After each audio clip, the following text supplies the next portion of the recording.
تیسری صدی ہجری میں the third century of Islamic calendar اس کا ایک بڑا مشہور مسئلہ عقیدے کا مسئلہ جس کو خلق قرآن کا مسئلہ کہا جاتا ہے. یہ وہ مسئلہ تھا کہ جس میں بہت بڑے لوگ اس مسئلے کا اس فتنے کا شکار ہو گئے کیونکہ اس اوپینین کو ایک پولیٹیکل بیکنگ حاصل تھی, پولیٹیکل بیک تھی, پولیٹیکل سپورٹ تھی اس ایشو کو. وہ کیا تھی؟ معتزلہ جو اپنے آپ کو ریشنلسٹ کہتے تھے, جو اپنے آپ کو لاجک بیسڈ تھیولوجی کو فالو کرنے والے کہتے تھے, معتزلہ نے یہ اوپینین دیا اور یہ عقیدہ پریزنٹ کیا کہ قرآن مجید یہ اللہ کی مخلوق ہے, یہ اللہ کا کلام, یہ اللہ کی صفت نہیں ہے. تو انہوں نے اس ایشو کو اتنا سیریس بنایا اور اس پہ اتنی زیادہ ڈیبیٹس بھی کی, اور چونکہ خلیفہ مامون الرشید جو عباسڈ کیلف تھا اس کو علم پسند آدمی تھا, تو وہ بھی اس سے بہت زیادہ انفلوئنس ہوا اور انسپائر ہوا اور اس نے اس ایشو کو ایک پولیٹیکل سپورٹ دی.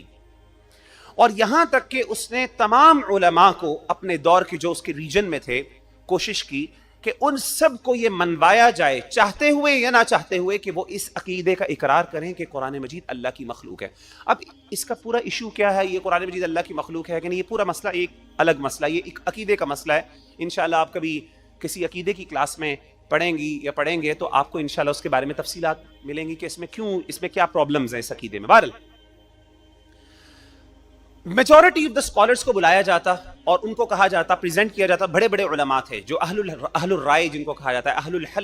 الحل والعقد, جو بڑے اوپینین والے علماء تھے, ان کو بلایا جاتا کورٹ کے اندر, اور خلیفہ خود بیٹھتا اور کہتا کہ اس عقیدے کا اقرار کرو, اگر نہیں کرو گے تو تمہیں ٹارچر کیا جائے گا, تمہیں مارا جائے گا, یہ سزا ملے گی. اب ظاہر علماء آتے, ان کے ساتھ پیش کیا جاتا, وہ مجبوراً نہ چاہتے ہوئے مجبوری کے طور پہ اس کو قبول کر لیتے اور کہہ دیتے ٹھیک ہے جی ہم اس کو مانتے ہیں, اور ان کو چھوڑ دیا جاتا. جو نہیں کرتا, جو تھوڑا سا آگے سے ڈیبیٹ کرنے کی کوشش کرتا, اس کو پکڑا جاتا, جیل کیا جاتا اور اس کو امپریزن کر کے مارا جاتا, بہت زیادہ ٹارچر کیا جاتا. تو میجورٹی آف دا علماء کو یا تو جیل میں پھینک دیا گیا یا بہت سے لوگوں کو اس پہ مجبور کر کے اس عقیدے کو منوا لیا گیا. اب آلموسٹ سارے مان چکے, یا پھر وہ ان کا تھریٹ جو تھا اب خلیفہ کو نہیں تھا, سوائے دو بندوں کے. ایک جن کا نام محمد بن نوح نیشاپوری, عالم دین تھے, بہت بڑے امام تھے اپنے دور کے, یہ تھے, اور دوسرے امام احمد بن حنبل. یہ دو ایسی شخصیتیں تھیں جنہوں نے سٹینڈ لیا اور انہوں نے کہا جو مرضی ہو جائے, ہمارے ساتھ جو مرضی کر لو, ہم اس عقیدے پہ کبھی نہیں مانیں گے. اور آپ کہا کرتے تھے, آپ کہتے تھے ایتونی بشیء من کتاب اللہ او سنت رسولی, مجھے تمہیں زیادہ منوانے کی ضرورت ہی نہیں, تم مجھے قرآن مجید کی ایک آیت دکھا دو, نبی صلی اللہ علیہ وسلم کی سنت دکھا دو, ہمارے اسلاف کا عقیدہ دکھا دو, میں ماننے کے لیے تیار ہوں. اتنی بحث و مباحثے کی ضرورت ہی نہیں. خلیفہ نے بلوایا اور خلیفہ کو پتا چلا کہ اچھا احمد بن حنبل نے یہ بات کی. اب احمد بن حنبل کا بہت زیادہ انفلوئنس تھا, وہ اپنے دور کا سب سے بڑا ایک برج اور امام تھا. بلایا, اس کو لے کے آؤ, اس کی ایسی کی تیسی نہیں مانتا تو بلایا. جب وہ آ رہے تھے, رستے میں تھے, کیونکہ وہاں پہ لمبے سفر ہوا کرتے تھے, ان کو بلایا خلیفہ نے دارالخلافہ کے اندر, کیپٹل کے اندر, اپنے کورٹ کے اندر. تو اس نے قسم کھا لی, اس نے کہا میں اگر احمد بن حنبل نے یہ عقیدہ نہ مانا تو میں ان کی گردن اتار دوں گا, ان کو قتل کر دوں گا, ان کو سزا نہیں دوں گا, ان کو قتل کر دوں گا. اب ہوا یہ کہ امام احمد بن حنبل رحمہ اللہ تعالی آ رہے تھے, انہوں نے رستے میں, ان کو پتہ چلا اس بات کو, انہوں نے اللہ سے دعا مانگی, تو اللہ نے دعا ایسی قبول کی کہ خلیفہ مامون کی راتوں رات ڈیتھ ہو گئی,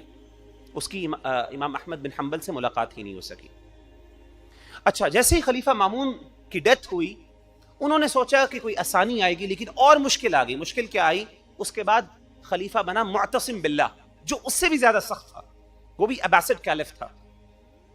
معتصم باللہ نے حضرت امام احمد رحمہ اللہ کو بلایا,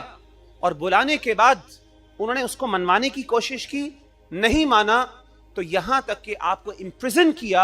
اور جلاد کو مقرر کیا اور کہا کہ روزانہ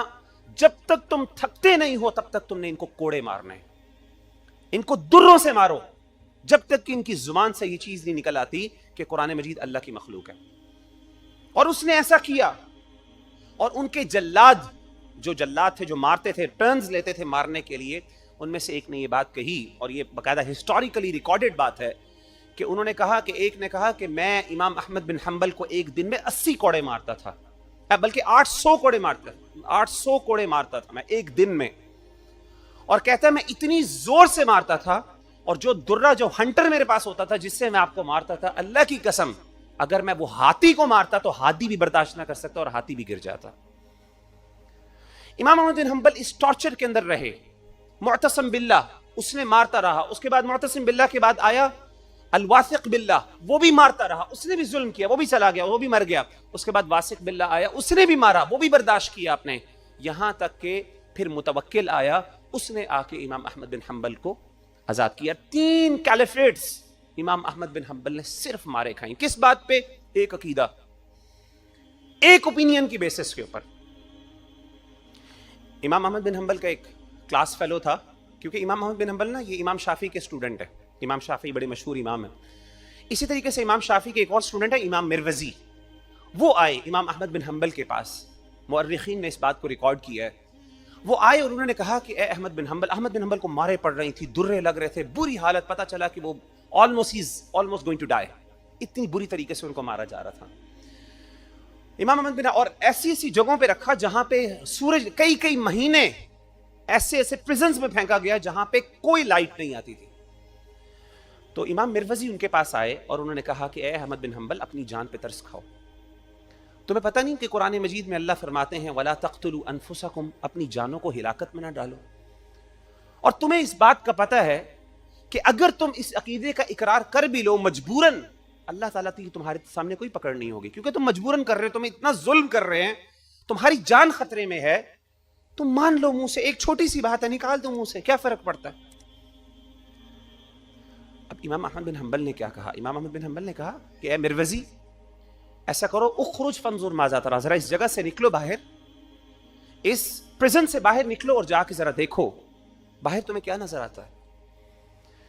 تو وہ کہتے ہیں کہ میں باہر نکلا، امام مروزی کہتے ہیں میں باہر نکلا اور میں نے کیا دیکھا کہ دار الخلافہ کے یعنی جو پریزن تھا آپ کے اور جو آپ کا کورٹ تھا اس کے باہر ہزاروں نہیں لاکھوں لوگ کھڑے ہوئے تھے جن کے ہاتھوں میں قلم تھا، پین تھے اور پیپرز لے کے کھڑے ہوئے تھے۔ تو میں نے ان سے پوچھا کہ یہ کیا چیز ہے، کیا کر رہے ہو تم، یہ کیوں تم ایسا کر رہے ہو، مطلب what are you waiting for، کس کے لیے تم لے کے کھڑے ہوئے؟ تو انہوں نے کہا کہ ہم اس چیز کا انتظار کر رہے ہیں کہ ہم نوٹ کریں کہ آج احمد بن حنبل اپنی زبان سے الفاظ کیا نکالتا ہے، تاکہ اس کو ریکارڈ کر لیا جائے، تاکہ وہ اہل السنہ والجماعہ کا عقیدہ بن جایا جائے۔ آج سے واپس آئے اور وہاں پہ آ کے انہوں نے امام احمد بن حنبل سے کہا کہ میں نے لوگوں کو دیکھا وہ اس طرح انتظار کر رہے ہیں، ان کے ہاتھوں میں قلم ہیں اور ان کے ہاتھ میں پیجز یا پیپر ہیں، جو بھی اس زمانے میں چیزیں تھیں جس کے اوپر لکھتے تھے۔ امام احمد بن حنبل نے کہا مروزی اب تمہیں سمجھ آئیے کہ میں کیوں اتنی ماریں کھا رہا ہوں؟ تم چاہتے ہو کہ اضل ہؤلاء، کہ میں ان سب کو گمراہ کر دوں اپنے ایک جملے سے؟ واللہ اللہ کی قسم اقتل نفسی ولا اضل ہؤلاء، اللہ کی قسم میں اپنی جان دے دوں گا لیکن میں ان سب کو گمراہ نہیں کرنے دوں گا، گمراہ نہیں ہونے دوں گا۔ یعنی امام احمد بن حنبل یہ وہ شخصیت تھی جس کا ایک جملہ اگر وہ کہہ دیتے کہ ہاں بے شک مجبوری کے ساتھ کہ قرآن مجید اللہ کی مخلوق ہے، اگر مجبوراً بھی کہہ دیتے تو یہ پوری تاریخ کے اندر یہ بات رقم ہو جاتی کہ اہل السنہ والجماعہ کا عقیدہ یہ ہے کہ قرآن مجید اللہ کی مخلوق ہے۔ امام احمد بن حنبل نے اس کے لیے جان دینے کے لیے تیار ہو گئے تھے۔